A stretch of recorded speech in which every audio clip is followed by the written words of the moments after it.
Okay, now I'm gonna explain how my algorithm composition is working by using Bayesian inference.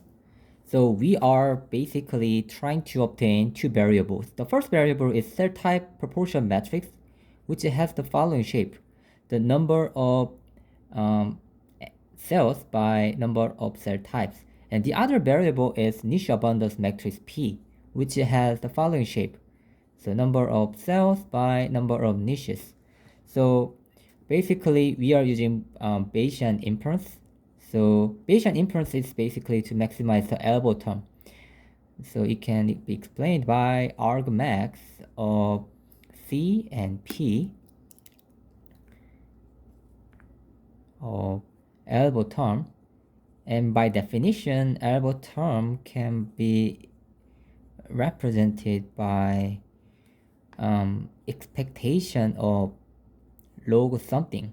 So here, by definition, we can say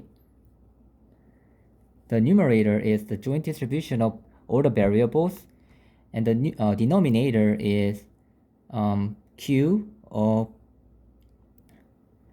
C and P given X.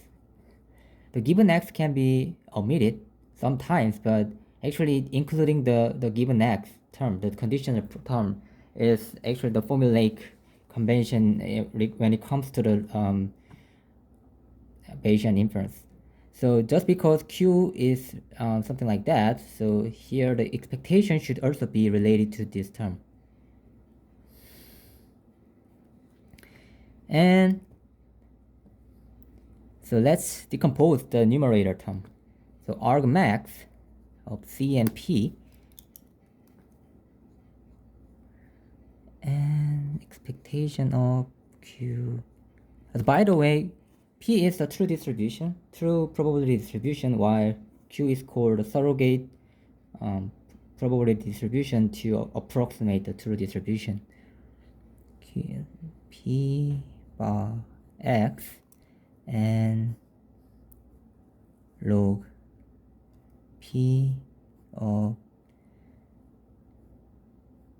At first, we are now trying to obtain simulate the niche abundance matrix, and cell type information given niche information, and gene expression given cell type and niche, divided by the same term Q given X. And let's think about a biological system. So it starts with the gene expression, the molecular level, and it goes up to cell type proportion information. And in the end, we go the next layer is the niche abundance information, layer 1, layer 2, and layer 3. And we can think about a sort of Markov property, which means the gene expression can be fully reflected by the cell type information only. I mean, necessarily gene expression should be related to cell type and niche abundance metrics, but just because of the consecutive emergent property in the biological system, maybe the information of the X is fully reflected in the cell type layer. So we don't need to look at the niche information furthermore, just by the approximation. So this is actually very similar to Markov property, which means in a given sequence of events, the present state is only determined by the state right before that time. So we don't need to look at the other time points in the past.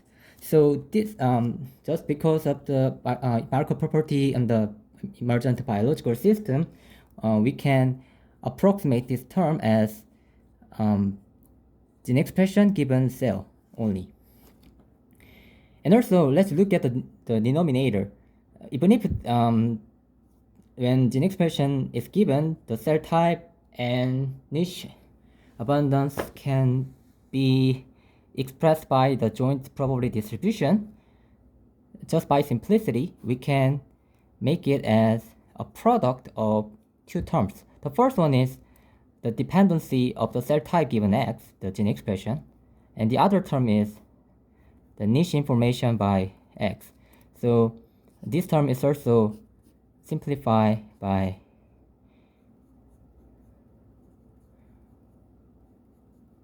this term. And just because log term is here, we can make it as the summation as follows.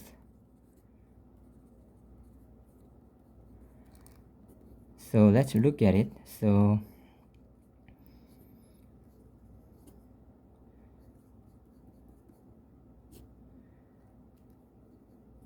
I will use this one at first.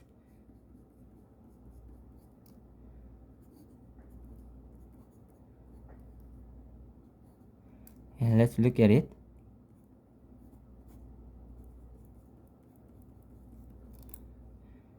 And the denominator is here.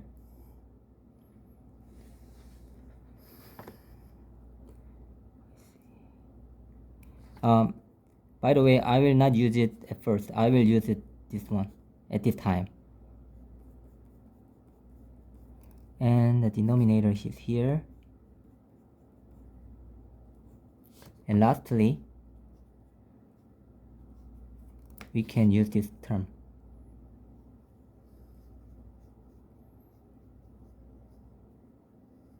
Okay, so let's look at it. So even if the expectation is across cell type space and niche space, just because this term is only relevant to niche information P, so we can simply put QP given X only, because expectation over cell type space can be just 1. And similarly, we can put, just because this term is only relevant to cell type information C, we can put QC given X only. So actually, let's look at the similarity, the identical property between the numerator and the expectation space. Also, similarly goes with that. And just because this last term has something to do with cell type information C and the niche abundance matrix P, it should be both.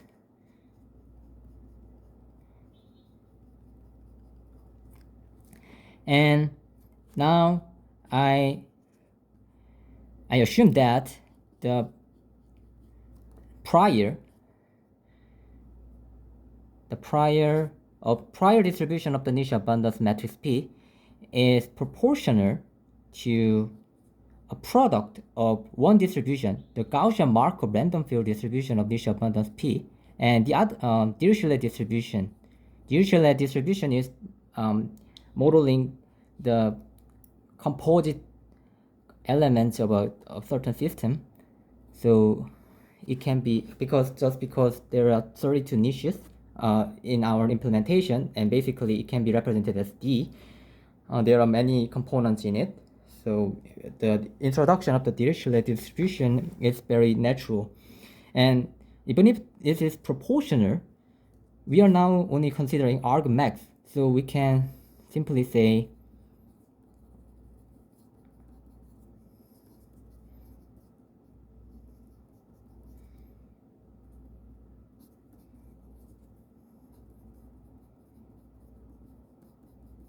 this one as first, plus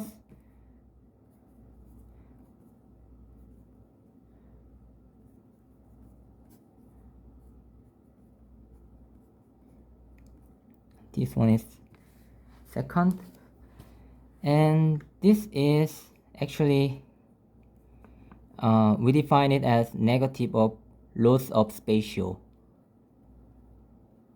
the first loss term, and expectation over this one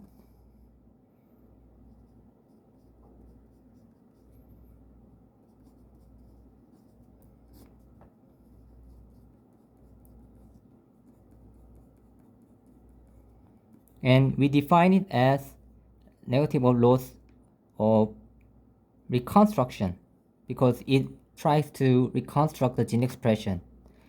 And the last term here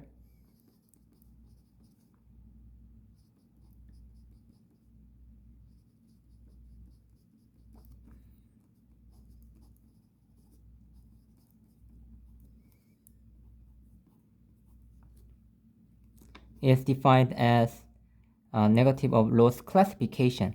And I will explain it, the second term at first. So this is basically implemented by using variational autoencoder. Let me explain the autoencoder at first. Autoencoder is reconstructing the given gene expression by using latent variable C, so that the result is X hat, the reconstructed gene expression. And let's look at it. This is actually modeling the cell type C given X. So this is Q. So it is, as I mentioned, surrogate probability distribution. And the decoder here is modeling the X hat given C. So this is actually P. And this is often called the true distribution. And now we are introducing one more area, which means instead of directly using the latent, directly modeling the latent variable C, we are now introduce a probability part. So we are now trying to obtain the mu and sigma, so mean and variance, but the input and the output is the same. And here we are trying to model the probability distribution instead of the variable itself. So this is often called variational autoencoder, and it naturally implements this variational inference pipeline. So please note that when it comes to variational inference, actually the variational autoencoder is very representative example, and in such a case, this term is the only term for that variational inference. But just because my algorithm composition is trying to model C and P at the same time, we now introduce two different variational autoencoders, so that this is the first variational autoencoder, and this is the second variational autoencoder. And we should connect between two. So this is the third loss term. So that's why there are three different loss terms. And here, as I mentioned, this is actually modeling the Gaussian distribution. The exact term is something like that. So the cell type is given as K, and in such a case, the gene expression is modeled by normal distribution with the cell type specific mean and the shared variance. The shared variance is introduced just because the computational feasibility, but it can also be cell type specific variance. And here, instead of the simple variational autoencoder, we also introduce Gumbel softmax reparameterization trick.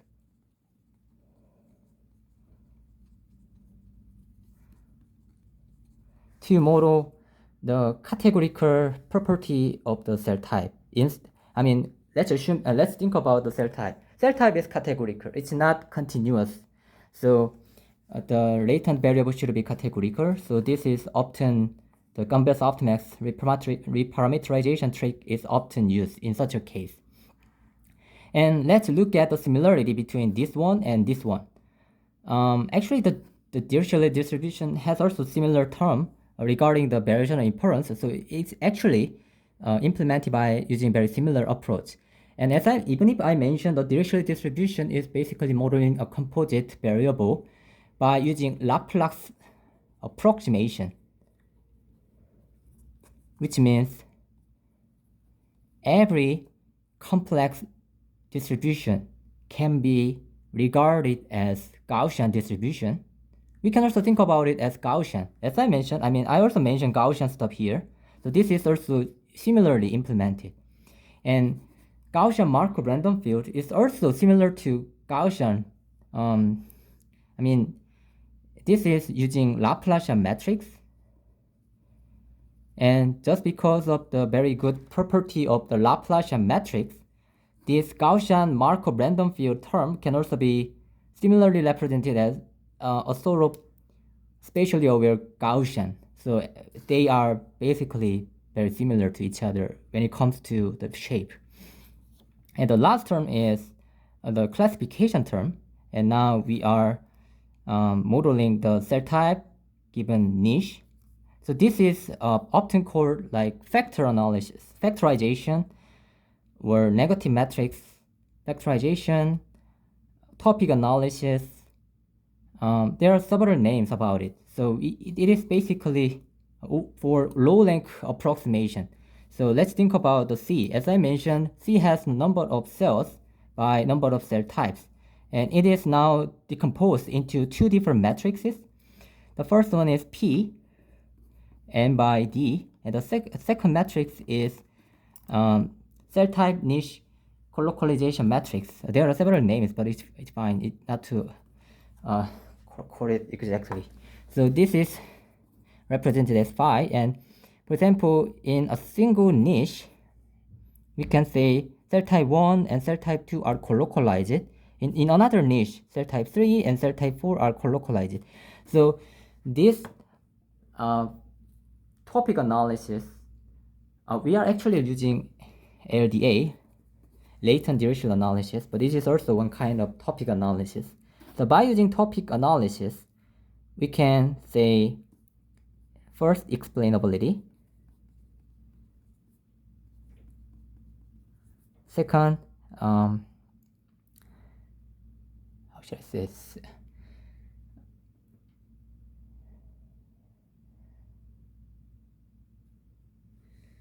Cell type information,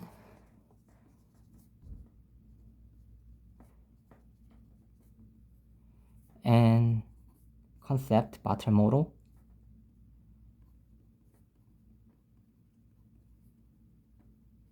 and third,